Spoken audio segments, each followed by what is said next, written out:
የብርሃን ሞባይል ባንኪንግ እንዴት ተሻሽሏል ይበልጥ ዘመኗል።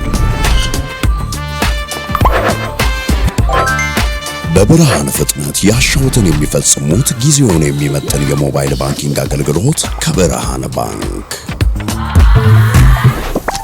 እስኪ መተግበሪያውን አፕዴት ያድርጉና አዲሱን አቀራረብ ይመልከቱ።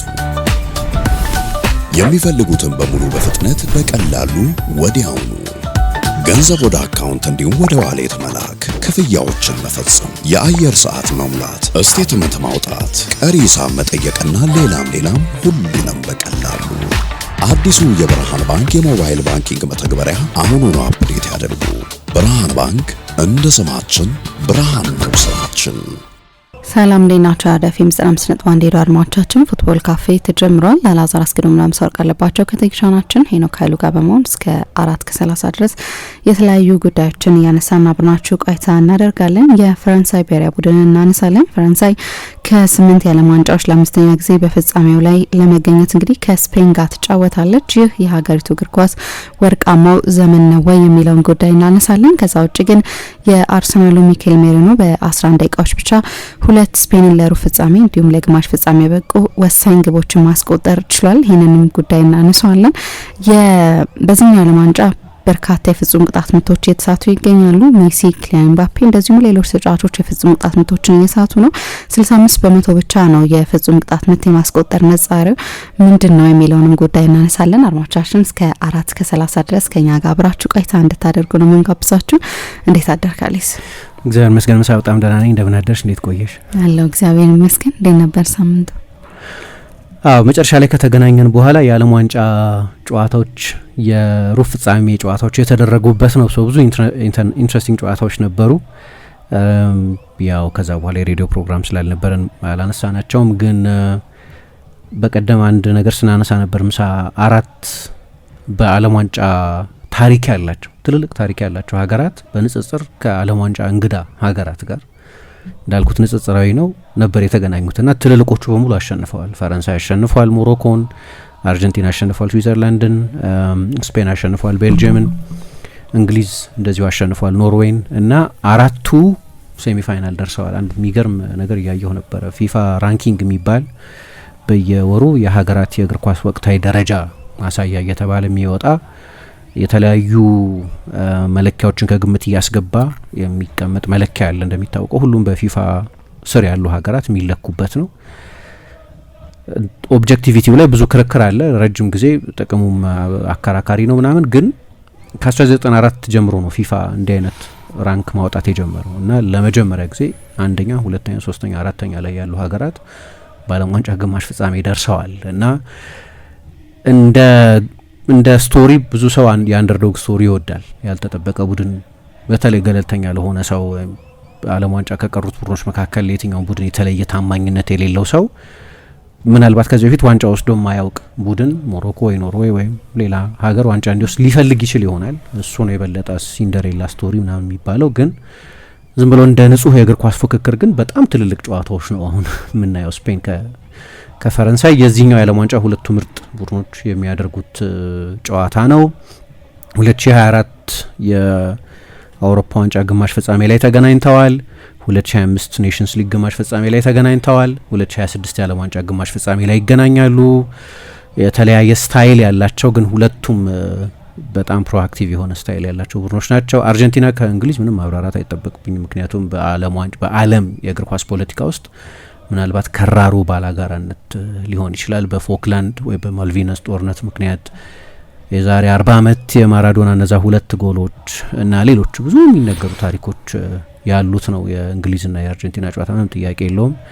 በሚያስገርም ሁኔታ ሊዮኔል ሜሲ በእግር ኳስ ተጫዋችነት ታሪኩ ለመጀመሪያ ጊዜ ከእንግሊዝ ጋር ይጫወታል። ተጫውቶ አያውቅም። 2005 ነው ለመጨረሻ ጊዜ እንግሊዝና አርጀንቲና የተጫወቱትና ማራዶናን የሰራው እሱ ነው አልልም። ግን የማራዶናን ሌጀንድ እና ማኖንዶ ዲዮስ ወይም ሃንስ ኦፍ የኤግዜሪጅ የሚባለው 1986 ላይ የነበረው ነው። ስለዚህ ሜሲን አይሰራውም ይሄኛው ጨዋታ።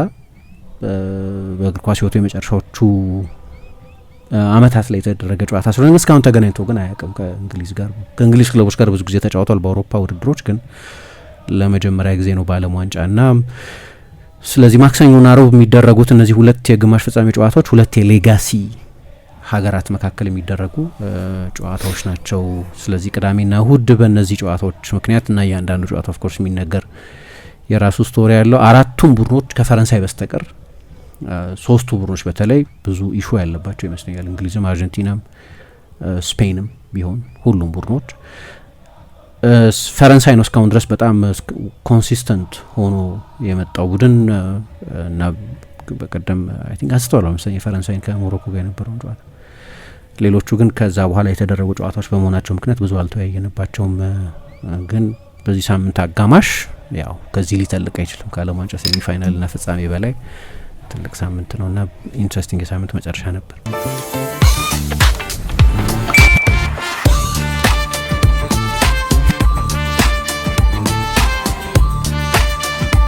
የብርሃን የሞባይል ባንኪንጎ እንዲህ ተሻሽሏል፣ ይበልጥ ዘምኗል። በብርሃን ፍጥነት ያሻውትን የሚፈጽሙት ጊዜውን የሚመጥን የሞባይል ባንኪንግ አገልግሎት ከብርሃን ባንክ። እስኪ መተግበሪያውን አፕዴት ያድርጉና አዲሱን አቀራረብ ይመልከቱ። የሚፈልጉትን በሙሉ በፍጥነት በቀላሉ ወዲያውኑ ገንዘብ ወደ አካውንት እንዲሁም ወደ ዋሌት መላክ፣ ክፍያዎችን መፈጸም፣ የአየር ሰዓት መሙላት፣ ስቴትመንት ማውጣት፣ ቀሪ ሂሳብ መጠየቅና ሌላም ሁሉንም በቀላሉ። አዲሱ የብርሃን ባንክ የሞባይል ባንኪንግ መተግበሪያ አሁኑኑ አፕዴት ያድርጉ። ብርሃን ባንክ እንደ ስማችን ብርሃን ነው ስራችን። ተመልሰናል አድማጮቻችን። አራዳ ኤፍ ኤም 5.1 ላይ ትገኛላችሁ። የመጀመሪያውን ጉዳይ እንመልከት። ፈረንሳይ ከ8 የዓለም ዋንጫዎች ለ5ኛ ጊዜ በፍጻሜው ለመገኘት ከስፔን ጋር የምታደርገው ጨዋታ ይጠበቃል። የሀገሪቱ እግር ኳስ ወርቃማው ዘመን ላይ ነው ወይ የሚለውን ጉዳይ እናንሳ። በእነዚህ ጊዜያቸው ውስጥ የዓለም ዋንጫ ማሳካት ችለዋል አይደለ ደጋግሞ። ስለዚህ አሁን በድጋሚ በፍጻሜው ትልቅ እድል ያላት ወይም ይህንን የዓለም ዋንጫ ማንሳት እድል እንዳላት የሚነገርላት ፈረንሳይ ናት። በዓለም ዋንጫው ላይ ካሳየችው ጥንካሬ አንጻር እንመልከተው ይህን ጉዳይ። በጣም ልክ ነው። ምሳ ከዋንጫ ለማሸነፍ እድል ያለው ቡድን መሆኑ ብቻ ሳይሆን በጣም ውብ ቡድን ነው አሁን ያለው የዲዲዬ ዴሾ ቡድን። ከዚህ በፊት ይቀርብበት የነበረው ወቀሳ የማይመለከተው ቡድን ነው። ውጤታማ ነበር በፊትም የዓለም ዋንጫ ፍጻሜ ደርሶ ያውቃል። አንድ ጊዜ አንደኛውን ደግሞ አሸንፏል። ሁለት የዓለም ዋንጫ ፍጻሜዎች ላይ የተጫወተው በዴሾ ሁለት የዓለም ዋንጫዎች ማለት የቅርቦቹ የዓለም ዋንጫዎች በእርግጥ 2014 ላይ ያሰልጥኖ ነበር ቡድኑን። 2016 የአውሮፓ ዋንጫ ፍጻሜ ደርሶ ነበር። ኔሽንስ ሊግ አሸንፏል። ስለዚህ ብዙ ርቀት የሚሄድ ቡድን ነበር። የውጤት ሀሜት ሊቀርብበት የሚችል ቡድን አልነበረም በዴሾ አሰልጣኝነትም ስር እና ባስቀመጠው ከፍ ያለ ደረጃ ምክንያት ምሳ የዛሬ 2 ዓመት የአውሮፓ ዋንጫ ግማሽ ፍጻሜ ላይ ደርሶ ሲሸነፍ እንደ ውድቀት ነበር የታየው። ያስቀመጠው ባህር ያን ያህል ከፍ ያለ ስለነበር፣ ስለዚህ የአውሮፓ ዋንጫ ግማሽ ፍጻሜ ድረስ ተጉዘናል የሚል እንደ ስኬት የሚቆጠር አልነበረም። ባለፉት 30 ዓመታት የፈረንሳይ እግር ኳስ ያንን ያህል ብዙ ርቀት ነው ሄደው። ግን አንድ ሁልጊዜ የሚቀርብበት ትችት የነበረው ቡድኑ የሚጫወተው እግር ኳስ ባሉት ተሰጥኦ ባላቸው ተጫዋቾች መጠን አይደለም። ብዙ ባለተሰጥኦ ተጫዋቾች አሉት፣ ግን ቡድኑ የበለጠ ቁጥብ ነው፣ የበለጠ የመከላከል አደረጃጀት ላይ የበለጠ ጨዋታ መቆጣጠር ላይ የሚያተኮር ነው የሚል ትችት የሚያቀርቡ ሰዎች አሉ። ግን በውጤት ግን ለተተቹ ምትቻ አይመስለኝም። በጣም ስኬታማ አሰልጣኝ ነው። በፈረንሳይ ብሔራዊ ቡድን በተጫዋችነትም ግዙፍ ታሪክ ያለው ነው። የመጀመሪያውን የዓለም ዋንጫ ያሸነፈላቸው አምበል እርሱ ነው። እንደሚታወቀው 98 የዓለም ዋንጫ ላይ ዩሮ 2000 ላይ የዚያ ዋንጫ የወሰደው ቡድን አምበል የነበረው ዲዲዬ ዴሾ ነው እና ውብ ቡድን ሁልጊዜ ዋንጫ ይወስዳል ማለት አይደለም። የተዋበ የሚያምር የሚያጠቃ እግር ኳስ የሚጫወት ቡድን ሁልጊዜ ዋንጫ ይወስዳል ማለት አይደለም። 1954 ላይ የሃንጋሪ ታሪካዊ ቡድን ፍጻሜ ደርሶ በጀርመን ተሸንፏል። ማንም ሰው አልገመተም። በዛ ባትል ኦፍ በርን በሚባለው የስዊዘርላንድ የዓለም ዋንጫ በተስተናገደበት ጊዜ በምድብ በዓለም ዋንጫ የመክፈቻ ጨዋታ 7-2 ያሸነፈቻት ጀርመን ነች። በፍጻሜው ጨዋታ ያሸነፈቻት ሃንጋሪን። ስለዚህ የአማረ እግር ኳስ የሚጫወቱ ቡድኖች ሁልጊዜ ዋንጫ ይወስዳሉ ማለት አይደለም። 74 የሆላንድ ብሔራዊ ቡድን በጣም የሚደንቅ እግር ኳስ ይጫወት የነበረ ቡድን ነው። ያ ቡድን በምዕራብ ጀርመን ተሸንፎ ዋንጫውን አልወሰደም። ስለዚህ ዋስትና አይደለም። እንደዚህ አይነት አስደናቂ ቡድን መሆን ለዋንጫ ዋስትና ላይሆን ይችላል። ታሪክ ሁልጊዜ እርግጠኛ እንዳንሆን ያደርገናል። ምክንያቱም የጥሎ ማለፍ ጨዋታ ነው። አንድ ጨዋታ የሚፈጠር የሆነ ክስተት፣ አንድ ነጠላ ክስተት የጨዋታውን ሙሉ መልክ ሊቀይር ስለሚችል። ግን ጥያቄ የለውም ይሄ የፈረንሳይ እግር ኳስ ወርቃማ ዘመን ነው። ካለፉት 30 ዓመታት የነበረው የፈረንሳይ ብሔራዊ ቡድንን የትልልቅ ውድድሮች ጉዞ ካየን እና ከዛ በፊት የፈረንሳይ እግር ኳስ ታሪክ እንዴት ነበር የሚለውን ከተመለከትን ያለምንም ጥርጥር ይሄኛው ያለፈው 3 አስርት ዓመት የፈረንሳይ እግር ኳስ ምርጡ ጊዜ ነው። አሁን ሶስተኛ ተከታታይ የዓለም ዋንጫ ፍጻሜ ነው የሚጫወቱት። 2018 የዓለም ዋንጫ ፍጻሜ ነበር እና ውድድሩን አሸንፈውታል። 2022 ላይ በዓለም ዋንጫም ታሪኩን በጠቅላላው በእግር ኳስ ታሪክ ከሚጠቀሱ ፍጹም አስደናቂ ፍጻሜ ጨዋታዎች መካከል በአንደኛው ላይ ተሳትፎ ከአርጀንቲና ጋር 3-3 ተለያይቶ በመለያ ምት ብቻ ነው የተሸነፈው። አሁን ደግሞ ከ90 ደቂቃ ወይ 120 ደቂቃ ወይ የመለያ ምቶች በኋላ ሌላ የዓለም ዋንጫ ፍጻሜ ሊጫወት የሚችልበት እድል አለው። እስካሁን ድረስ ከተደረጉት ያለፉት 7 በቅርብ ጊዜ የተደረጉት ያለፉት 7 የዓለም ዋንጫዎች ላይ 4ቱ ላይ ለፍጻሜ ደርሷል። ከ50% በላይ የሚሆኑትን የፍጻሜ ጨዋታዎች ከ1998 ወዲህ ተጫውቷል ማለት ነው። 2ቱን አሸንፏል፣ 98 ነው 2018። 2ቱን በመለያ የፍጹም ቅጣት ምት ብቻ ነው በአርጀንቲናና ከዛ በፊት በ2006 በጣሊያን የተሸነፈው። 4 የዓለም ዋንጫ ፋይናል ተጫውቷል። በዚሁ ጊዜ ውስጥ 2 የዩሮ ፋይናልም ተጫውቷል። 2000 አሸንፈዋል የቤልጅየምና ሆላንድ ላይ የተደረገውን ውድድር። 2016 ላይ ደግሞ ፍጻሜ ደርሰው ያዘጋጁት ውድድር ነው። በፖርቱጋል ተሸንፈዋል፣ ግን ፋይናሊስት ነበሩ። 2024 ላይም ሴሚ ፋይናሊስት ነበሩ። በዚህ መሀል እንግዲህ ሌሎች ከፍ ያለ ግምት የማይሰጣቸው የኮንፌዴሬሽንስ ካፕ፣ የኔሽንስ ካፕ፣ የኔሽንስ ሊግ እንዲህ አይነት ውድድሮችን ከዓለም ዋንጫና ከአውሮፓ ዋንጫ እኩል ማናስቀምጣቸው ሌሎች ውድድሮችን ማሸነፉን ከግምት ማስገባት ደግሞ ያስፈልጋል። ግን አሁን 3 ተከታታይ የዓለም ዋንጫ ግማሽ ፍጻሜ በመጫወት በዓለም ዋንጫ በውድድሩ የ96 ዓመት ታሪክ 3ኛው ቡድን ብቻ ነው። ከዚህ በፊት ብራዚል 1 ጊዜ፣ ጀርመን 2 ጊዜ አድርገውታል። 3 ተከታታይ የዓለም ዋንጫ ሴሚ ፋይናል መጫወት ማለት ነው እና አንድ እድሜው 20 ዓመት የሆነ ሰው ስፖይልድ ነው። አሁን ለምን ስፖይልድ ነው ላለው በቃ ይሄ አሁን ያለው ትውልድ ያ 18 19 20 21 22 ዓመት አካባቢ ያሉ ፈረንሳይና የፈረንሳይ ብሔራዊ ቡድን ደጋፊዎች ሲወለዱ ጀምሮ የፈረንሳይ ብሔራዊ ቡድን ቶፕ ነው የነበረው። ከዛ በፊት የዓለም ዋንጫ ማይሳተፍ የነበረውን የፈረንሳይ ብሔራዊ ቡድንን አያስታውሱትም። በእርግጥ የዓለም ዋንጫ ላይ መሳተፍ አሁን ለነ ፈረንሳይ አይነት ሀገራት ከባድ መሆን የለበትም። የዓለም ዋንጫ ፎርማት ሌላ ነው። አሁን 32 ሀገራት አሁን 48 ሀገራት አሁን ደግሞ 64 ሀገራት እንዲሳተፉበት ውይይት ይደረጋል ብለዋል ጂያኒ ኢንፋንቲኖ። አሁን ወደ ዓለም ዋንጫ ማለፍ ምናምን ወደ አውሮፓ ዋንጫ ማለፍ ምናምን ትልቅ ስኬት ተደርጎ መቆጠሩ ያበቃል እንደ ፈረንሳይ አይነት ትልልቅ ሀገራት። ግን ፈረንሳይ የዓለም ዋንጫ የሚያልፈው ሀገር ግን ነበር። እንግዲህ የዓለም ዋንጫን የፈጠረው ሰው ፈረንሳይ ሰው ነው፣ ዡል ሪሜ የሚባለው ሰው። ኦሊምፒክን ሞደርን ኦሊምፒክን የፈጠረው ሰው ካልተሳሳትኩ ፒየር ደ ኩበርታን ፈረንሳይ ነው። ሌሎች ትልልቅ ሌጋሲ ያላቸው ሰዎች አሉ። ቻምፒየንስ ሊግ የተፈጠረው በፈረንሳይ ነው። በእግር ኳስ ውስጥ ያላቸው አበርክቶ በጣም የሚያስደንቅ ቢሆንም ግን ፈረንሳይ የዓለም እግር ኳስ ፓወር ሃውስ ግን አልነበረም ለረጅም ጊዜ። አሁን በክለብ እግር ኳስ ፔዤ ያለፉትን 2 ተከታታይ ዓመታት የቻምፒየንስ ሊግ አሸናፊ የፈረንሳይ ክለብ ያለፉትን 2 ቻምፒየንስ ሊጎች ያሸነፈው ፓሪስ ሳን ጀርማን። አሁን ደግሞ የፈረንሳይ ብሔራዊ ቡድን ቅድም እንዳልኩት ባለፉት 30 ዓመታት ያለው ውጤት በጣም አስደናቂ ነው። በዓለም ላይ ካሉ ምርጥ ተጫዋቾች መካከል ብዙ ፈረንሳውያን ተጫዋቾች አሉበት። በፊት እንዲህ አይነት ጊዜ ማሳለፍ ኤክሰፕሽን ነበር፣ ከስንት አንድ ጊዜ የሚያጋጥም ነው። ለምሳሌ 82 የመጀመሪያ አውሮፓ ዋንጫቸውን ያሸነፉበት ነው። እስከዛ እስከ 1982 84 ያ የሚሼል ሂዳልጎ ብዙ ጊዜ የሚነገረው የነ ሚሼል ፕላቲኒ፣ የነ ዦን ቲጋና፣ አሊያን ጂሬስ፣ ሉዊ ፈርናንዴዝ ቡድን ወይም ፓትሪክ ባቲስቶን ወይ ኤቶሪ እነዚህ አይነት ተጫዋቾች ቡድን ለመጀመሪያ ጊዜ ነው የአውሮፓ ዋንጫን ሲያሸንፍ ወይም የትኛውንም ትልቅ ውድድር ሲያሸንፍ። ከዛ በፊት የአውሮፓ ዋንጫ አሸንፎ አያውቅም። ከዛ በፊት የዓለም ዋንጫ አሸንፎ አያውቅም። እስከ 1998 የዓለም ዋንጫም ድረስ የዓለም ዋንጫ ፍጻሜ ላይም ደርሶ አያውቅም። ማርሴይ 1993 ቻምፒየንስ ሊግ እስኪያሸንፍ ድረስ ቻምፒየንስ ሊግ አሸንፎ አያውቅም አንድ የፈረንሳይ ቡድን። ለዛ ነው ኤክሰፕሽን የነበረው ፍጻሜ መድረስ። አሁን ኖርም ሆነ፣ መደበኛ ሆነ፣ ኖርማል ሆነ፣ ኒው ኖርማል ሆነ። የዓለም ዋንጫ ፍጻሜ መጫወት እንግዲህ በ8 ዓመት 5 ጊዜ ካደረጉት ግን ባያደርጉትም ከ8 የዓለም ዋንጫዎች 4ቱን በፍጻሜ መጫወት አስገራሚ ነው አይደለም? ለ30 ዓመት በጣም የሚገርም ኮንሲስተንሲ ነው ማለት ነው። ለረጅም ጊዜ የቆየ የበላይነት ነው ማለት ነው። በፊት እንደዚህ አልነበር። አሁን የዘንድሮ ጣሊያን አለ አይደለም? የዓለም ዋንጫ የሚያልፈው ጣሊያን 3 ተከታታይ የዓለም ዋንጫ ያለፈው። ድሮ ፈረንሳይ እንደዛ ነው ነበር። ለምሳሌ 90 የዓለም ዋንጫ ላይ አልተሳተፉ፣ 94 የዓለም ዋንጫ ላይ አልተሳተፉ፣ 98 የዓለም ዋንጫ ላይ የተሳተፉት አስተናጋጅ ስለነበሩ ማጣሪያው ሊያልፉ ይችሉ ነበር፣ አላውቅም። ግን 98 የዓለም ዋንጫ ላይ የተሳተፉት አዘጋጅ በመሆናቸው ያለማጣሪያ በማለፋቸው ምክንያት ነው። ምን ሊያጋጥማቸው ይችል እንደነበር አናውቅም። የአሁኑ ጣሊያን የድሮ ፈረንሳይ ነበር። አሁን ያለው ፈረንሳይ ደግሞ የድሮዎቹን ጀርመንና ብራዚልን ይመስላል።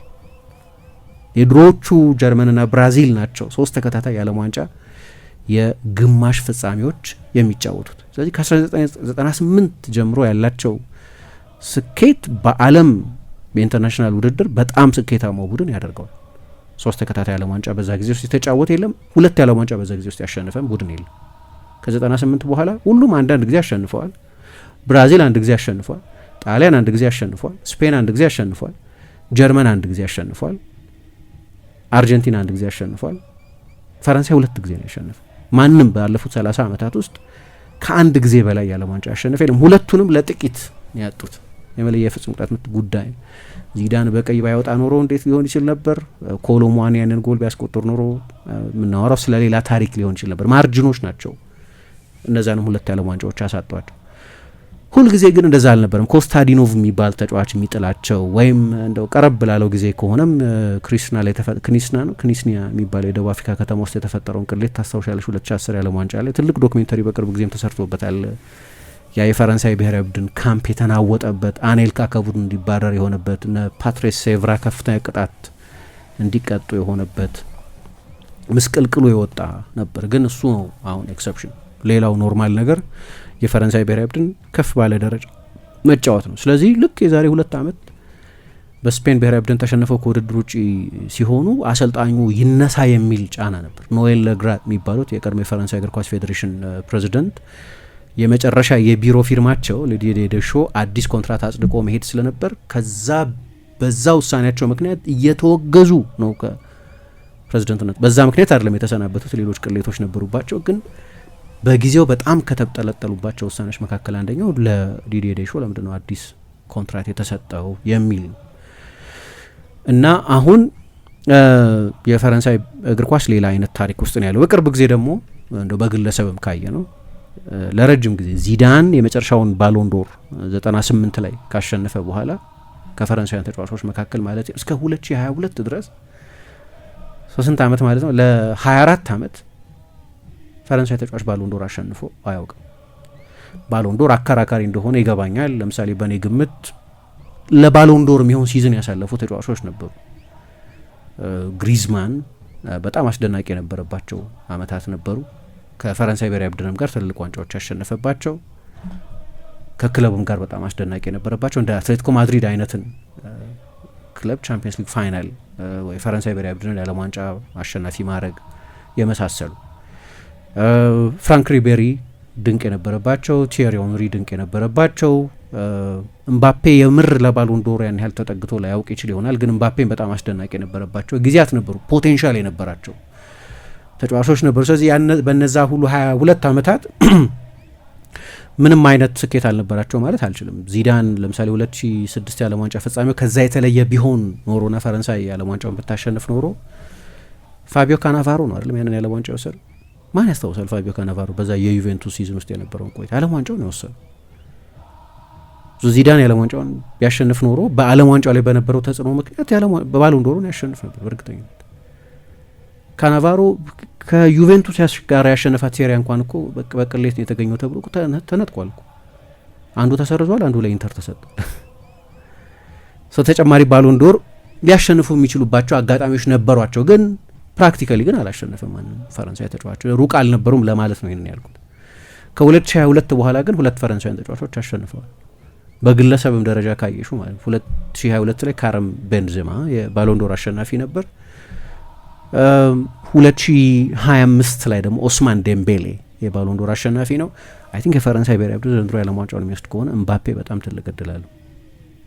ግን ለዚሁ ተስፋ ያላቸው ሌሎች ተጫዋቾች እዚህ የፈረንሳይ ብሔራዊ ቡድን ካምፕ ውስጥ አሉ። ኦስማን ዴምቤሌ ለምሳሌ ቻምፒየንስ ሊግም የዓለም ዋንጫ የሚያሸነፈበት አመት ይሆናል ማለት ነው። በሁለቱም ቡድኖች ውስጥ በጣም ወሳኝ ተጫዋች ነው። ከእምባፔ ቀጥሎ ብዙ ጎል ያስቆጠረው ተጫዋች ቲንክ ሊዲንግ አሲስት ሜከር ነው ከኦሊሴ ቀጥሎ። ማይክል ኦሊሴ ሌላ በጣም ግሩም የዓለም ዋንጫ እያሳለፈ ያለ ተጫዋች ነው። እነዚህ ሁሉ ተጫዋቾች እምባፔ የቡድኑ ትልቁ ተጫዋች ነው፣ ወሳኙም ተጫዋች ነው። 11 ቀጥተኛ የጎል ተሳትፎ አለው። ጎሎቹ ልዩ ጥራት ያላቸው ውጤት የሚወስኑ ብቻ ሳይሆን ውበት ያላቸው ፍጹም የሚደንቅ የዓለም ዋንጫ ያሳለፈ ነው በድጋሚ። ስለዚህ እንደገና በቅርብ ዓመታት ውስጥ ሶስተኛ የባሎን ዶር አሸናፊ ከፈረንሳይ ሊሆን የሚችልበት እድል አለ። ፈረንሳይ ዓለም ዋንጫውን የምታሸንፍ ከሆነ ለእኔ የኤምባፔ የባሎን ዶር እድል በከፍተኛ ደረጃ ይጨምራል። ፈረንሳይ ዓለም ዋንጫውን የምትወስድ ከሆነ በክለብ እግር ኳስ ከማድሪድ ጋር ዋንጫዎች አላሸነፈም፣ ግን የዓለም ዋንጫ እንደዚህ አይነት ፓወር አለው። በታሪክ በሙሉ ያንን ማየት ይቻላል። እና ከዚህ በፊት ነው ብራዚል 2 ጊዜ አድርገዋል። አንድ ጊዜ ያልኩኝ ብራዚል 1970፣ 74 እና 78 የዓለም ዋንጫ 3 ተከታታይ ሴሚ ፋይናሎች ተጫውተዋል። 1994፣ 98 እና 2002 ለነገሩ 3ቱም አጋጣሚዎች ላይ ፍጻሜ የተጫወቱት፣ ግን ቢያንስ ግማሽ ፍጻሜ ድረስ ሄደዋል። ጀርመን ደጋግማ አድርገዋለች። ከ1966 ከ74 ያሉት የዓለም ዋንጫዎች ላይ፣ ከ1982 ከ90 ያሉት የዓለም ዋንጫዎች ላይ፣ ከ2002 እስከ 2014 ያሉት 4 ተከታታይ የዓለም ዋንጫዎች ላይ ሴሚ ፋይናል ደርሳለች። የጀርመን እና የብራዚል የዓለም ዋንጫ የበላይነት የሚገርም ነው። በጋራ 9 የዓለም ዋንጫዎች ያሸነፉ ናቸው እና ፈረንሳይ ከዛ ቀጥሎ ሶስተኛው ሆኗል ማለት ነው። ሬር ነው፣ እንደዛ አይሆንም ብዙ ጊዜ። የዓለም ዋንጫንም በተከታታይ ያሸነፉ ሀገራት ለነገሩ 2 ብቻ ናቸው። አንዴ ጣሊያን 38 እና ከዛ በፊት 34 ላይ፣ አንዴ ብራዚል ከ58 እና 62 ላይ አሸንፈው ስለነበር ማለት ነው።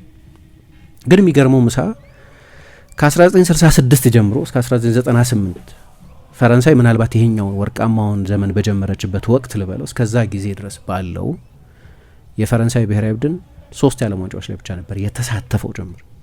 መሳተፍ ከባድ መሆን አለ። ኦኬ ያኔ ከባድ ነው፣ የበለጠ 8 ሀገራት ምናምን ብቻ የሚሳተፉ 16 ሀገራት የሚሳተፉበት ምናምን ስለነበር ስለዚህ የበለጠ ውስብስብ ሊሆን ይችላል ያን ጊዜ መሳተፍ። ቢሆንም ግን ለፈረንሳይ እንኳን አውቶማቲክ አልነበርም ያን ጊዜ። ከ1966 እስከ 98 ባለው ጊዜ 78፣ 82 እና 86 ላይ ብቻ ነው የተሳተፉት። ለምሳሌ 70 ላይ ቅድም ያልኩት 90 ላይ አልተሳተፉም፣ 94 ላይ አልተሳተፉም፣ 98ም ላይ ስላስተናገዱ ይሆናል በሾርት ከት የመጡት። ግን ከ78 ከ86 ያለውን ጊዜ የሆነ ተጫዋች ዘመን የሚባል ነው በአብዛኛው የሚሼል ፕላቲኒ ዘመን ነው የነበረው። ከዓለም ምርጥ 1 ወይ 2 ወይ 3 ተጫዋቾች መካከል አንደኛው ነበር ለረጅም ጊዜ። በሶንቴቲየን በነበረበትም ጊዜ ከሁሉ በላይ ደግሞ ወደ ዩቬንቱስ ሲሄድ 3 ባሎን ዶር ያሸነፈ ተጫዋች ነው በተከታታይ። በጣም ትልቅ ተጫዋች ነበር። የእሱ ዘመን የሚባል የሚሼል ፕላቲኒ ዘመን ነው። በእርግጥ ያኔ ሽልማቱ ለአውሮፓውያን ተጫዋቾች ብቻ ስለነበር ይሰጥ የነበረው።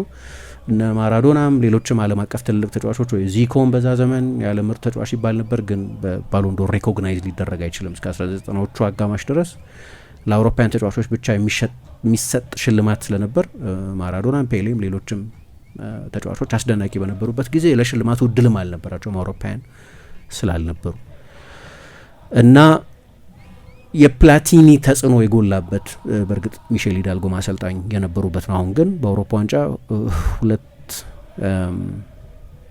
ሴሚፋይናል እና 3 ደግሞ የዓለም ዋንጫ ሴሚፋይናል ተጫውተዋል።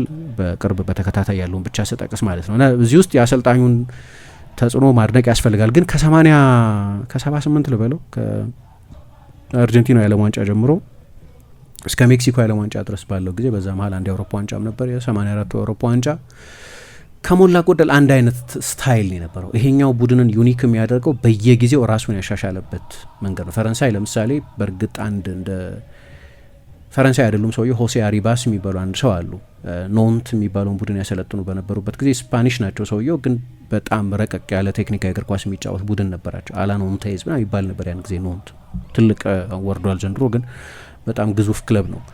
ዴሾ፣ ዴሳይ፣ ሌሎች ብዙ ተጫዋቾች በተለይ ትልልቅ አማካዮችን በማፍራት የሚታወቅ ነው እና ከ78 እስከ 86 ኢዳልጎ እስከለቀቁበት የዓለም ዋንጫ ድረስ የፈረንሳይ ብሔራዊ ቡድን ኮንሲስተንት የሆነ የጨዋታ ስታይል ነው የነበረው እና ከሞላ ጎደል በአንበላቸው እና በዋና ጎል አስቆጣሪያቸው እና በዋና ፕሌይሜከራቸው የቡድኑ ሁለመና በሆነው በሚሼል ፕላቲኒ ላይ የተንጠለጠለ ነበር። ከሞላ ጎደል የአንድ ዋን ማን ባንድ ልለው አልችልም፣ ግን ያለ ፕላቲኒ እንደዚህ አይነት ኮንሲስተንሲም ሊኖራቸው አይችልም ነበር። በጣም ግዙፍ ታሪክ ያለው ከዚዳን በፊት የነበረ ዚዳን ለቲዩት ያለች ሚሼል ፕላቲኒ። ያሁኑ ግን የ98ቱ ቡድን የኤሜዣኬ ቡድን ከ2002ቱ ቡድን እንኳን ይለያል። የእሳቸው ምክትል የነበሩት ሮጀር ሌሜር ካሰለጠኑት ቡድን የዴሾ ቡድናቸው እንኳን ይለያያሉ። በእርግጥ መጨረሻ ላይ ይሄ የተጫዋቾች ተሰጥኦ የሚወስነው ነገር ነው አጫወትን ይላል እሱ። አሁን ፕራግማቲክ ነው ስንል ብዙ ጊዜ ለሚከላከሉ አሰልጣኞች የሚሰጥ ተቀጽላ ቢሆንም አንድ አሰልጣኝ ፕራግማቲክ ነው ሲባል ግን ፕራግማቲክ ማለት ያለውን ግብአት ካሉት ሁኔታዎች ጋር ማጣጣም መቻል ማለት ነው። በቀላል አገላለጽ ያሉት ተጫዋቾች የበለጠ ለመከላከል የሚሆኑ ከሆነ ያለ ችሎታቸው አጥቁ ማለት ገራገርነት ነው።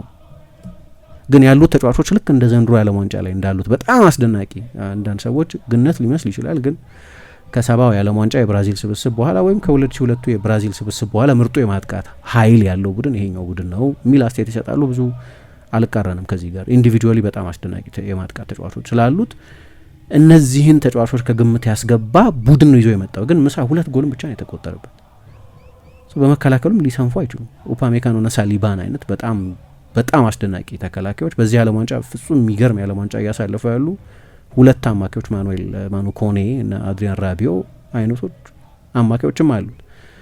ከፊት ያለው ላይ የበለጠ ትኩረታችን ተወሰደ እንጂ ከኋላም ስራቸውን አልዘነጉም። ሁለቱም ጎሎች የተቆጠሩባቸው በምድብ ጨዋታዎች ከኖርዌይ ጋር እና ከሴኔጋል ጋር የተቆጠረባቸው። ከዛ ውጪ በጥሎ ማለፍ ጨዋታዎች ጎል አልተቆጠረባቸውም እስካሁን ድረስ። ለስፔን መከላከል በቀደም ስንወያይ ነበር፣ ግን በዛው መጠን መደነቅ ያለበት የመከላከል ሪካርድ ነው ያላቸው። ስለዚህ የድሮ ባህሪውም አለ፣ በቀላሉ ጎል አታስቆጥሪበትም። ግን አዲሱ ደግሞ ሞደርን የሆነ የማጥቃት ደግሞ አጫወትም አለ። ምክንያቱም ተጫዋቾቹ እንደዛ ለመጫወት ለአሰልጣኙ ስለሚመቹት። ይህም ፕራግማቲዝም እና አሁን ተፈቶ የተለቀቀ በጣም አደገኛ ቨርቲካል የሆነ የትራንዚሽን ቡድን፣ አንዳንድ ሰዎች እንደሚሉ ትሩ ቦልን መልሶ እንዲመጣ ያደረገ በጣም ጥሩ ፓሰር ያለው በጣም አስደናቂ ጨራሽ ያለው ጥበበኛ ያለው አርቲስቶች ያሉበት ስብስብ ነው ይሄኛው ስብስብ። ግን ከሁሉ በላይ ትልቁ ችሎታቸው ደግሞ ለምሳሌ ይሄኛው የአርጀንቲና ብሔራዊ ቡድን ካየሽው ያንኑ የዓለም ዋንጫ ቡድን ነው ከሞላ ጎደል ይዞ የመጣው። አሁን ተስፋ አላቸው የሚባሉ ተጫዋቾች 1 ደቂቃ ያልተጫወቱ ተጫዋቾች አሉ እዚህ ውድድር ላይ። ለምሳሌ ኒኮ ፓዝ በኔ አስተያየት ከፌዴሪኮ ዲማርኮ ጋር የአመቱ የሴሪያ ቤስት ተጫዋች ነበር። የአመቱ የሴሪያ ቤስት አማካይ ተብሎ ተመርጧል እኮ፣ ግን የሚደንቅ ሲዝን ያሳልፍ ትንሹን ኮሞን ቻምፒየንስ ሊግ እንዲሳተፍ በማድረግ ውስጥ በጣም ትልቅ ድርሻ የነበረው ተጫዋች 1 ደቂቃ አልተጫወተ። ጁሊያኖ ሲሞኔ የአትሌቲኮ ማድሪድ ጀማሪ ተጫዋች ነው። የቀኝ መስመሩ ላይ ድክመት አለበት የአርጀንቲና ብሔራዊ ቡድን 1 ደቂቃ አልተጫወተ። ቫለንቲን ባርኮ 1 ደቂቃ አልተጫወተ። በቀደም እንደ አይነት ሊስት እያየሁ ነበር 1 ደቂቃ ያልተጫወቱ ተጫዋቾች። ከሞላ ጎደል ያንኑ ኦልድ ባንድ ነው ይዞ ያለው። ያው ተቃርኖ ምንድነው እንደዚህ በእድሜ የገፋ ቡድን ሆኖ ባለቀ ሰዓት ብዙ ጎል ያስቆጥራል። ኤነርጂው እንዲዳከም በሚጠበቅበት ጊዜ ምናልባት ያ ፋይቲንግ ስፒሪት ያለው ይሆናል። ግን አሁን የአርጀንቲና ብሔራዊ ቡድን ላይ የምናያቸው ድክመቶች አንደኛው አፕዴትድ አይደለም። ያው ስብስብ ነው፣ ብዙዎቹ ተጫዋቾች በእድሜ ገፍተዋል። ለምሳሌ ሊዮኔል ሜሲ 39 ዓመቱ ነው፣ ወይም ባይጀምርም ሁል ጊዜ ኒኮላስ ኦታሜንዲ 38 ዓመቱ ነው። በርካታ እድሜያቸው ከ30 ዓመት በላይ የሆኑ ሌሎች ተጫዋቾች አሉ። ሮድሪጎ ደ ፖልም፣ ሊያንድሮ ፓሬዴስም፣ ኒኮላስ ታሊያፊኮም እና ሌሎችም ተጫዋቾች ዲቡ ማርቲኔዝም ሌሎችም። ይሄኛው የፈረንሳይ ብሔራዊ ቡድን ልዩ ነገሩ አሁን ያለፉትን 3 ተከታታይ የዓለም ዋንጫዎች ላይ የደረሰውን ቡድን ብታይ በ3ቱም የዓለም ዋንጫዎች ላይ የተጫወቱ ተጫዋቾች 2 ብቻ ናቸው። ሁለቱም ቲኔጀር በነበሩበት ጊዜ ነው የመጀመሪያውን የዓለም ዋንጫ የተጫወቱት። ኪሊያን ኤምባፔ እና ኦስማን ዴምቤሌ ብቻ 2 ብቻ ናቸው። ሌሎች አሉ 2 አንጎሎ ካንቴ ነው ሉካ ኤርናንዴዝ። ሁለቱም የ2018 የዓለም ዋንጫ አሸናፊ ቡድን አባላት የነበሩ በ2026 ስብስብ ውስጥም ያሉ ናቸው በአባልነት። ግን ካንቴም ሉካ ኤርናንዴዝም እዚህ ውድድር ላይ 1 ደቂቃ አልተጫወቱም። ለምሳሌ አሉ አባላት ናቸው። አዎ ከነዚህ 4 ተጫዋቾች በስተቀር ያሉት 22 ተጫዋቾች ግን ብዙ አዳዲስ ተጫዋቾች አሉ በዚህ ዓለም ዋንጫ ላይ ለመጀመሪያ ጊዜ እየተጫወቱ ያሉ ዱዌን ወይ ባርኮላን ወይ ኦሊሴን ወይ ኮኔን ወይ ሳሊባን። ለምሳሌ ያለፈው የዓለም ዋንጫ ላይ አልነበረም ሳሊባም። እንዲህ አይነት ተጫዋቾች አሉት ይሄኛው የፈረንሳይ ብሔራዊ ቡድን እና ሁሌ ሪኖቬት እያደረገ ምን ያህል ተሰጥኦ ያለ ማቋረጥ እያፈለቀ እንደሆነ የምታየው እነዛኑ ተጫዋቾች ተሸክሞም አይደለም እየተጓዘ ያለው፣ በየጊዜው አዳዲስ ተጫዋቾች ያለ ማቋረጥ ያፈራል። እነዚህ ተጫዋቾች አሁን ቅድም የጠቀስኳቸው ነበሩ በ3ቱም የዓለም ዋንጫዎች ላይ፣ ግን የረባ ሚና አልነበራቸውም። በ2026 ላይ ያልኳቸው ተጫዋቾች 2022ም ላይ ቢሆን ለምሳሌ ካንቴ እንዲያውም አልነበርም 2022 ላይ በጉዳት ምክንያት። ሉካ ኤርናንዴዝ ደግሞ የመጀመሪያውን ጨዋታ ከአውስትራሊያ ጋር ተጫውተው 4-1 ሲያሸንፉ ተጫወተ። እዛው ጨዋታ ላይ ተጎዳ። እስከ ውድድሩ መጨረሻ ድረስ አልተመለሰም። ስለዚህ ከምባፔና ከዴምቤሌ በስተቀር ዴምቤሌ ደግሞ ጀማሪ አልነበረም። በብዙዎቹ የ2018 ጨዋታዎች ላይ ጀማሪ አልነበረም ነበረ። አሁን ከፍ ያለ ትርጉም ያለው ተጽዕኖ ያለው ተጫዋች ነው እና ይሄ ነው የተሰጦ ሬዘርቮ ወይም የተሰጦ ክምችቱ ሁሉ የሚገርም ነው። የሆነ ትውልድ ላይ ብቻ እንዲንጠለጠል አላደረገው። አይ ቲንክ 2002 ላይ የሰሩት አንደኛው ስህተት እሱ ነው። 2002 ላይ ከሞላ ጎደል የ98ቱን ቡድን ነው ይዘው የመጡት። ዋናው ከውድድር ውጭ የሆኑበት ምክንያት እሱ ላይሆን ይችላል። ምክንያቱም የተወሰኑ በእድሜ የገፉ ተጫዋቾች ነበሩ እንደ ማርሴ ዴሳይ አይነት ተጫዋቾች፣ ግን ዚዳን ገና ቶፕ ብቃቱ ላይ ነው የነበረው። ቻምፒየንስ ሊግ ፋይናል ላይ ጎል ካስቆጠረ በኋላ ነው የዓለም ዋንጫ የተደረገው። ቲየሪ ኦንሪ ገና 23 ዓመቱ ነው፣ በ24 ዓመቱ ነው የነበረው። ትሬዜጌ እንደዛ፣ ጅብሪል ሲሴ ደግሞ 20ዎቹ መጀመሪያ ላይ ነው የነበረው። ግን ደግሞ በእድሜ የገፉ ዩሪ ጆርካየፍም ማርሴ ዴሳይም ቢሸንቴ ሊዘራዙም አይነት ተጫዋቾች ደግሞ ነበሩበት ያው ትውልድ። ስለዚህ አንዱ ችግር በበቂ ሁኔታ አለመታደሱ ሊሆን ይችላል። በእርግጥ ራሱ የቻለ ያን ስብስብ ስታዩን በእድሜ ያን ያህል የገፋ አይመስልም ነበር። ከዛ በፊት በነበሩት ውድድሮች ላይ ዩሮን አሸንፈዋል፣ 2 ጊዜ ኮንፌዴሬሽንስ ካፕ አሸንፈዋል። ኢንዲቪጁዋሊ በጣም ብርጥ ብቃት ላይ ነበሩ ተጫዋቾች ነበሩት ያው ቡድን። ግን አሁን ደግሞ የበለጠ ያለማቋረጥ ተሰጦ የሚያፈራ ሆኗል። በተለይ ደግሞ አሁን ዴሾ ኃላፊነቱን ከተረከበበት ጊዜ በኋላ አሁን ለነዚህ ባለተሰጦ ተጫዋቾች በዚህ ቁጥር መፍራት ዋናው ክሬዲት የሚሰጠው ለሱ አይደለም፣ የዛ ተሰጦ ተጠቃሚ ግን። ምክንያቱም 2014 ላይ ግሪዝማን ገና ሪያል ሶሲዳድ ውስጥ ነው የነበረው። አንቶን ግሪዝማን አሁን የረጅም ጊዜ የቡድኑ ዋና ተጫዋች ሆኖ የቆየ ተጫዋች ነው እና ያ ቡድን እንደ አንድሬ ዢኛክ አይነት ጥሩ ተጫዋች ግን ባለፉት በርካታ ዓመታት በሜክሲኮ ሊግ ሲጫወት የቆየ ተጫዋች ነው። ሌሎቹ በርካታ ተጫዋቾች ደግሞ ገና ወጣት የነበሩበት እንደ ፖል ፖግባ አይነት በኋላ ፈረንሳይ ዓለም ዋንጫው ስታሸንፍም ዩሮ 2016 ፋይናል ስትደርስም በጣም ትልቅ ተጫዋች የነበረው ተጫዋች ገና በጣም ለጋ የነበረበት ጊዜ ነው። በጀርመን 1-0 ነው በሩብ ፍጻሜ የተሸነፉት ናይጄሪያን በሁለተኛው ዙር ካሸነፉ በኋላ እና አንዱ ትልቁ ችሎታው በየጊዜው ሪኖቬት ማድረግ መቻሉ ነው እና በቅርብ ጊዜ ያላቸው የዓለም ዋንጫ ሬከርድም በዩሮም በሌሎችም ውድድሮች ያላቸው ስኬት በጣም ያስደንቃል። ከ7 የዓለም ዋንጫዎች 4ቱን ለፍጻሜ መድረሳቸው እንግዲህ የፔሌ ብራዚል 50ዎቹ 60ዎቹ የነ ቤከንባወር ጀርመን በጠቅላላውም ትልቅ የእግር ኳስ ሱፐር ፓወር ነው። እነዚህ አይነት ቡድኖች ብቻ ያደረጉትን አሁን እያደረገ ያለው። ከዛ ደግሞ የራሱ ዩኒክ ፊቸር አለ። ይህን የፈረንሳይ ብሔራዊ ቡድን አሁን ከጠቀስኳቸው ቡድኖች ምናልባት በጣም ሊለየው የሚችል ብዙ ጊዜ የምናነሳው ህብረ ብሔራዊነት፣ ለምሳሌ ፓሪስ ሰበርብ የሚባል የፓሪስ ከተማ ዳርቻ እንዴት ቁጥር 1 የዓለም የተሰጠው ማፍለቂያ ቦታ እንደሆነ አንድ ፕሮግራም ሰርተን ነበር። ፈረንሳይ በአጠቃላይ 9.2 ሚሊዮን ስደተኞች ይኖሩባታል፣ ወይም ከአጠቃላይ የሀገሪቱ ህዝብ 14 በመቶ ማለት ነው። እና በፈረንሳይ ከአጠቃላይ የሀገሪቱ ህዝብ ከፍ ያለ ፕሮፖርሽን ወይም መጠን ስደተኛ የሆነባት ሁለተኛው ሀገር ነች። እና የሚገርም ነገር አለው ይሄ። አሁን ሰሞኑን ሲያከራክር ሰምተሽ ሊሆን ይችላል። የቀድሞ የስፔን ጠቅላይ ሚኒስትር ማሪያኖ ራሆይ የሚባሉት ሰው ይህንን የፈረንሳይ ብሔራዊ ቡድን የፈረንሳይ ብሔራዊ ቡድን ነው ብለው ሬኮግናይዝ ማድረግ እንደማይፈልጉ የተናገሩበት ማለት ነው። በቃ የመጤዎች ቡድን ነው የሚል አስተያየት ብዙ ጊዜ ይሰጣል። አይነት አስተያየት በተለይ የሞኖ ካልቸር ሀገራት ሰዎች፣ አንድ ወጥ ባህል አለን የሚሉ ሀገራት ሰዎች እንደዛ ይላሉ። ስፔን እንደዛ አይደለችም፣ ግን እንደዛ ሲሉ ትሰሚያለሽ። ስፔንም ውስጥ ላሚን ያማል፣ አሜሪክ ላፖርት፣ ኒኮ ዊሊያምስ፣ ሌሎች ተጫዋቾች መጥቀስ ይችላሉ። እንደሳቸው አነጋገር ከሆነ ስፔናውያን ያልሆኑ ተጫዋቾች ማለት ነው። ግን አንድ እኔ ጥንካሬም ነው ውበትም ነው እና የተለያየ ስኪል ሴት እንዲኖርም አግዟል ብዬ አምናለሁ። ለምሳሌ ከፈረንሳይ ብሔራዊ ቡድን 26 ተጫዋቾች መካከል 20ዎቹ ቢያንስ ከፈረንሳይ ውጭ ላለ ብሔራዊ ቡድን ለመጫወት የሚያስችል ማንነት አላቸው። ከ20ዎቹ ተጫዋቾች መካከል የአንደኛው አንዱ ወላጅ ቢያንስ ከሌላ ሀገር የመጣ ነው። ቢያንስ ነው። ህብረ ብሔራዊ ነው ይሄ ፈረንሳይ ብሔራዊ ቡድን።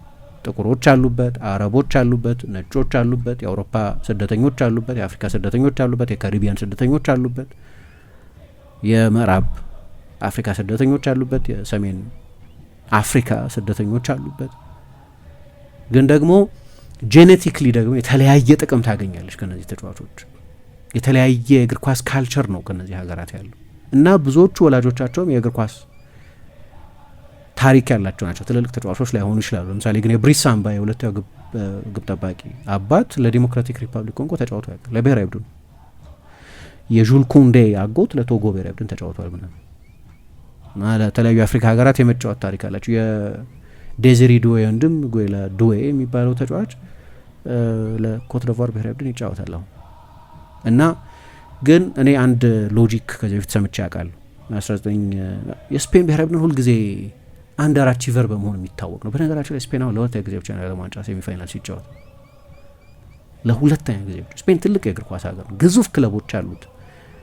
የአውሮፓ እግር ኳስ ውስጥ የሪያል ማድሪድን ያህል ቻምፒየንስ ሊግ ያሸነፈ የለም። ባርሴሎና ሌላ ግዙፍ ክለብ ነው። አትሌቲኮ ማድሪድ፣ አትሌቲክ ቢልባኦ፣ ሌሎች ግዙፍ ክለቦች አሏቸው። በዘመናት ውስጥ ትልልቅ ተጫዋቾችም አፍርተዋል። 64 ላይ አውሮፓ ዋንጫም ወስደዋል። ግን 2010 ላይ ሴሚፋይናል ከደረሱ በኋላ አሁን ለሁለተኛ ጊዜ ብቻ ነው ሴሚፋይናል ሲጫወቱ እና ረጅም ጊዜ ስፔን የነበረው ስም ተጫዋቾች ሳያጣ እንዴት ነው አንደር አቺቨር ያደረገው ወይም ከሚገባው በታች ውጤት ሲያመጣ ይኖረው ለምንድን ነው የሚል ክርክር ይቀርብ ነበር። አርሰን ቬንገር አንድ ሎጂክ ነበራቸው፣ ጥቁሮች የሏቸውም የሚል። የጥቁር ተጫዋቾች ፊዚካል ፖቴንሻል የላቸውም፣ ቴክኒካል ችሎታም የላቸውም። ጥቁሮች ዩኒክ ናቸው። የነጮች ጥንካሬ ያለ አዎ፣ ግን ብዙ ጊዜ ጥቁሮች ጋር የምታገኙ አንድ ችሎታ አለ። ያው በዚህ ምክንያት ነው ስፔን በመጨረሻ ያሸነፈችው ልል አልችልም። ስፔን ግን በመጨረሻ ጥቁር ተጫዋችን በተቀበለች ጊዜ ነው ለመጀመሪያ ጊዜ ከ1964 በኋላ የትኛውንም አይነት ትልቅ ዋንጫ ስታሸንፍ። ማርኮ ሴና የሚባል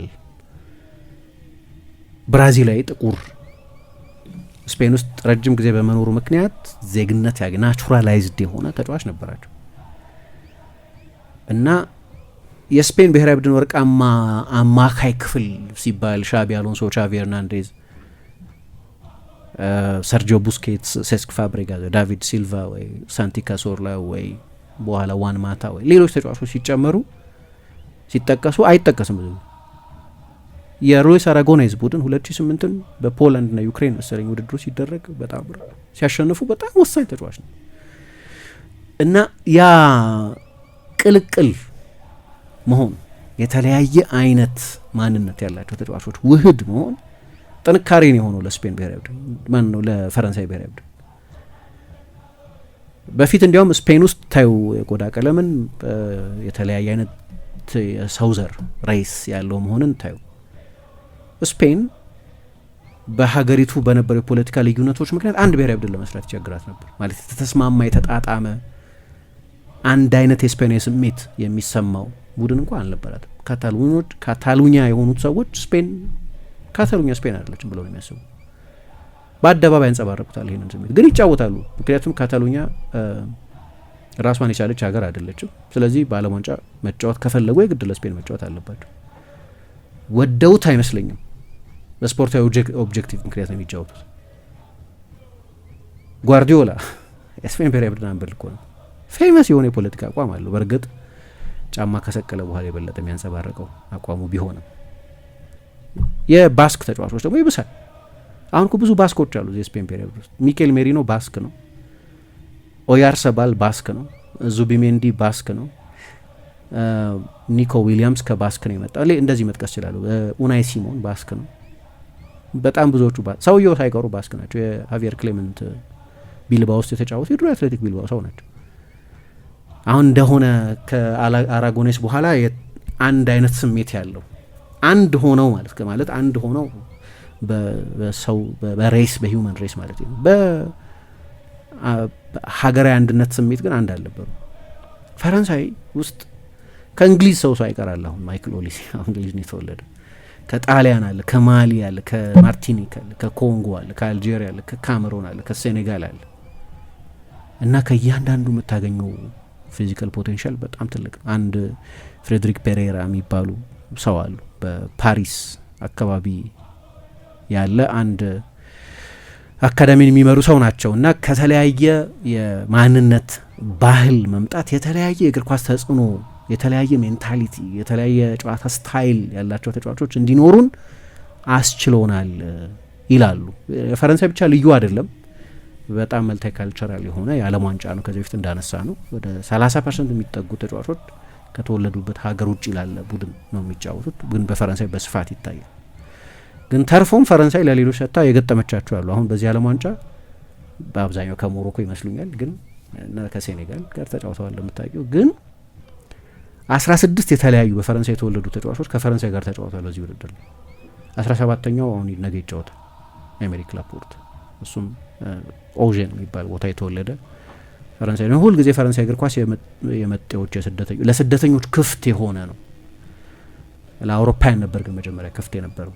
ሬሞን ኮፓ፣ ፎንቴን፣ ፕላቲኒ፣ ሌሎችም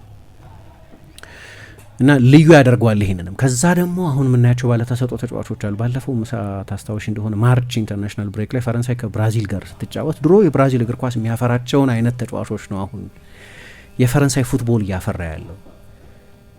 እና አንዱ ምክንያት የስትሪት ፉትቦል አሁን መኖሩ ነው። ለምሳሌ ብዙ ጊዜ ምን እንላለን? የፈረንሳይ እግር ኳስ ጠንካራ የአካዳሚ ካልቸር አለ፣ እሱን መካድ አይቻልም። ግን ምባፔን ስታዩ፣ ዴምቤሌን ስታዩ፣ ዱዌን ስታዩ፣ ኦሊሴ እንኳን ሌላ አይነት ባክግራውንድ ያለው ነው፣ ግን እሱም ከኬጅ ፉትቦል የመጣ ነው፣ ከመንገድ ላይ እግር ኳስ የመጣ ነው። በለንደን ቢሆን የሚያደገው ግን ስብስቡ በጠቅላላ በተለይ ብዙዎቹ የማጥቃት ተጫዋቾች የፍሌር ተጫዋቾች የሚባሉት ከዚህ በፊት ስለ ፈረንሳይ ቶፖግራፊም ስለ ኢል ደ ፍራንስም ስለምንም ስናነሳ እንደጠቀስ ነው በጣም ድህነት አለበት በሚባለው አካባቢ የመጡ ተጫዋቾች ናቸው አብዛኞቹ። እና የሚከለልላቸው ቦታ አለ ኳስ ተጫወቱበት ተብሎ። ግን በሌሎች በጀርመንም በእንግሊዝም በጣሊያንም በሌሎችም ሀገራት እንዳሉት አይነት የሳር ሜዳዎች አይደሉም፣ የተጋጋጡ ኮንክሪት ሜዳዎች ናቸው። ስለዚህ የስትሪት ፉትቦል ኮንሰፕቱ አለ። ኃይለኛ ድህነት ያለበት አንደርፈን እንዲሆኑ አካባቢዎች ናቸው እነዛ አካባቢዎች። እና ልጆቹ እዛ ጋር በጣም አስቸጋሪ በሆነ ልክ የመንገድ ላይ እግር ኳስ ጠፋ፣ ለዚህ ነው የስፖንታኒቲ ተጫዋቾች የጠፉት፣ አርቲስቶች የጠፉት ይባላል። ዚዳን ደንበኛ የስትሪት ፉትቦለር ነው። ለምሳሌ ማርሴይ ውስጥ ነው ያደገው፣ ግን ብዙ ሰሜን አፍሪካ ስደተኞች የሚኖሩበት አካባቢ ነው ያደገው። ድህነት ያለበት ነው። አሁን እንዳልኩት እንደ ኢል ደ ፍራንስ አይነት አካባቢ ነው። ግን ያ ባህል አለ፣ የስትሪት ፉትቦል ባህል ያለበት ነው። እና አንድ ዳሚያን ኮሞሊ የሚባሉ በቅርብ ጊዜ ዩቬንቱስ ፕሬዚደንት የነበሩ ግን በቶተንሃም ከዛ በፊት በአርሰናል በሊቨርፑል የሰሩ ትልቅ የስፖርት ዳይሬክተር የነበሩ በሊቨርፑል ክለብ ውስጥ የዴታ አጠቃቀምን በተመለከተ ብዙ ክሬዲት ምንሰጣቸው ዳሚያን ኮሞሊ ይሄ በተለይ ለአውሮፓ በተለይ ለምዕራብ አውሮፓ ዩኒክ ካልቸር ነው ይላል። የስትሪት ፉትቦል የሚባል የለም አሁን፣ ሁሉም ኮንፋይንድ ፉትቦል ነው። በቃ በተከለለ ቦታ ላይ የምትጫወቱ። ይሄኛው ግን በቃ ተለቀው ነው ሲጫወቱ ያደጉት። እና ታያለሽ ሼርኪን የሊዮን የሆነ ሰፈር ውስጥ እየተጫወተ ያደገ ተጫዋች መሆኑን ባጫወቱ በብልጣብልጥነቱ ይሄ የስትሪት ጸባይ ይመስላል አይደለም። አንዳንድ ጊዜ ሰዎች ሊበሳጩበት ይችሉ ይሆናል፣ ግን ያንን የሚመስል አይነት ጠባይ ምናምን ታይበትም አንዳንድ ጊዜ ስትሪት ውስጥ ያደገ ተጫዋች በመሆኑ ምክንያት እና እዛ በደንብ የዳበረ ክህሎት ያላቸው ናቸው። በጠባብ ቦታ መጫወት ይችላሉ። ምክንያቱም ብዙዎቹ ጨዋታዎች 5 ለ5 3 ለ3 የሚደረጉ በመሆናቸው ምክንያት አንዳንድ ጊዜ ከእድሜ ትልልቆቻቸው ጋር ይጫወታሉ። ያ የስትሪት ሜንታሊቲ ያለበት ነው። ግን ደግሞ ኢንስቲትዩሽን አላቸው።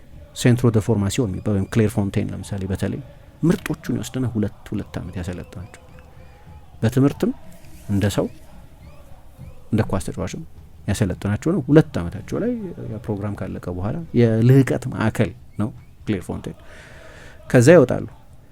ከዛ በጎ ነገር የፈረንሳይ እግር ኳስ ሩቱ በጣም ደስ የሚል ቀጥታ ወደ ክለቦች ይገባሉ እና እንደ ሌሎቹ ሀገራት ሪስትሪክቲቭ አይደለም። የፈረንሳይ ወይም ገደቦች ያሉበት አይደለም። የፈረንሳይ ሊግ ወይም ሊጋ የሚባለው ራሱን ላሊግ ደ ታሎንት ወይም የተሰጦች ሊግ ብሎ ነው የሚጠራው።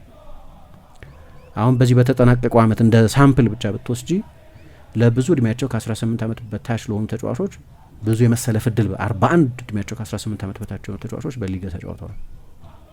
41 የትኛውም ከ30 በላይ አላጫወትም።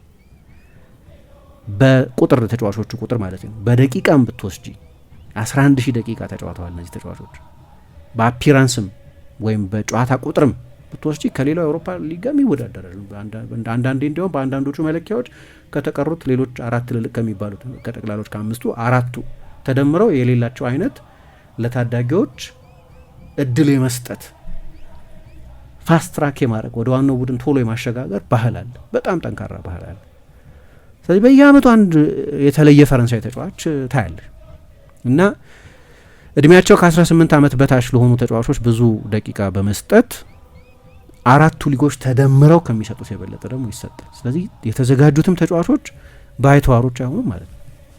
ቶሎ ወደ ዋናው ቡድን ፋስት ትራክ ይደረጋሉ እና ይሄ ሁሉ ፈረንሳይን ልዩ ያደርጋታል። ከ1996 ጀምሮ ምሳ እኔ ለምሳሌ ሆላንድ ያልተጫወተችባቸውን ትልልቅ ውድድሮች አውቃለሁ።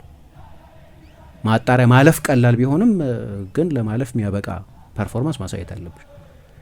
ሆላንድ ያልተሳተፈችባቸው የዓለም ዋንጫዎችና የአውሮፓ ዋንጫዎች አይቻሉ። እንግሊዝ ያልተሳተፈችባቸው የዓለም ዋንጫዎችና የአውሮፓ ዋንጫዎች አይቻሉ። ጭራሽ ያልነበረችባቸው ፖርቱጋል ያልተሳተፈችባቸው የአውሮፓ ዋንጫዎችና የዓለም ዋንጫዎች እኔ አይቻሉ። ፈረንሳይ ከ1996 ጀምሮ 16 ትልልቅ ውድድሮች ተደርገዋል። ሁለቱን ውድድሮች ብቻ እንኳ ብንወስድ የአውሮፓ ዋንጫና የዓለም ዋንጫ አንድም አልዘለላል። ከእንግሊዙ የ1996 የዓለም ዋንጫ ጨምሮ እንግዲህ የ94ቱን ኮስታዲኖቭ ከዓለም ዋንጫ ውጭ ያደረጓት የ94ቱ የአሜሪካ የዓለም ዋንጫ ብቻ ነው ያለፋት ማለት ነው። ያለማቋረጥ ትሳተፋለች። ጣሊያን 3 የዓለም ዋንጫ በተከታታይ አልፏት።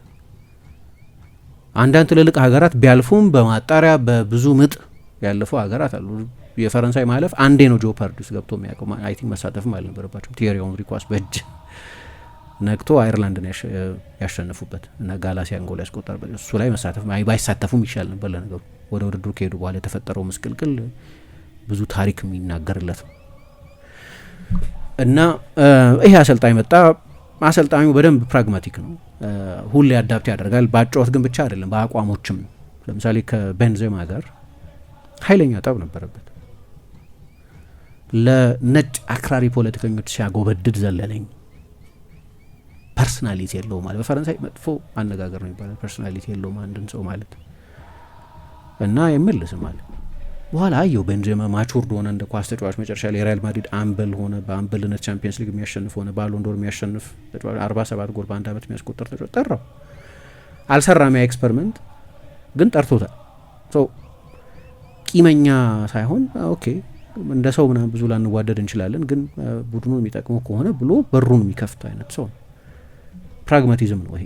ራቢዮን መልሶ የሚጠራው አይመስለኝም ነበር። ራቢዮ ይሄ ሰውዬ እያለ እኔ ለፈረንሳይ አልጫወትም ብሎ ወስኖ ነበር። ሊስት አወጣ፣ 23 ተጫዋቾች መረጠ፣ 8 የስታንድ ባይ ተጫዋቾች አካተተ፣ ከ8 ውስጥ አደረገው። እንግዲህ ፈረንሳይ ብዙ አስደናቂ አማካዮች ነበሯት። የራቢዮ መዘለል መሬት አንቀጥቅጥ ርዕስ አልነበረም። ፖግባ አለ በምርጥ ብቃቱ ላይ የዓለም ውዱ ተጫዋች የነበረበት ጊዜ። ካንቴ የዓለም ምርጡ ዲፌንሲቭ ሚድፊልደር ነበር። ቶሊሶ የፈረንሳይ ምን ጊዜ ውዱ ተጫዋች ሆነ ወደ ባየር ሚኒክ የሄደው። ብላሲ ማቲዩዲ የፔዤ ወሳኝ ተጫዋች ነበር። በኋላ ወደ ዩቬ ሄዶ ተጫዋቷል። ምንም ተሰጦ ጥያቄ አልነበረበትም እና ዘለለው። ምንም ያስገርም ነገር አልነበረም። ግን ተቀየመ ልጁ በጣም። እናቱ ደግሞ ቬሮኒክ ራቢዮ የሚባሉ በጣም ወገደኛ እናት አሉት። እየወጡ ዴሾን የሚያጣጥል አስተያየት ይሰጡ ነበር። በኋላ አየው ልጁ ማቹርድ ነው። አሁን የፈረንሳይ ብሔራዊ ቡድን እነዚህን አይነት በዚህ ዓለም ዋንጫ ላይ የምናያቸው ጥንካሬዎች አንደኛው ምሰሶ አድሪያን ራቢዮ እንደ ምባፔ፣ ዴምቤሌ፣ ኦሊሴ ብዙ ላይ ወራለት ይችላል። ግን ቡድኑ ባላንስ ያለው በዚህም ተጫዋች ምክንያት ነው። ጠራው ተመልሶ ሂዝ ኦፕን ማይንድድ እና በጣም ትልቅ አሰልጣኝ ነው። ለዚዳን ሁሉ ትቶት የሚሄደው ኤክስፔክቴሽን ቀላል አይመስለኝም። ሚኒመሙ ሴሚፋይናል ሆኗል። አሁን የፈረንሳይ ብሔራዊ ቡድን ውድቀት ከተባለ ሴሚፋይናል መድረስ ሆኗል። 2 የዓለም ዋንጫ ፋይናል ተጫውቷል። የአውሮፓ ዋንጫ ፋይናል ተጫውቷል። የአውሮፓ ዋንጫ ሴሚፋይናል ተጫውቷል። ስለዚህ በጣም ድንቅ ጊዜ ላይ ነው የፈረንሳይ ፉትቦል ያለው ለማለት ነው። አሁን ከስፔን ጋር ከተጫወቱ በ8 አመት ለ5 ወይ 8 የዓለም ዋንጫ 5 ጊዜ መሳተፍ ማለት በጣም ትልቅ ስኬት ይመስለኛል።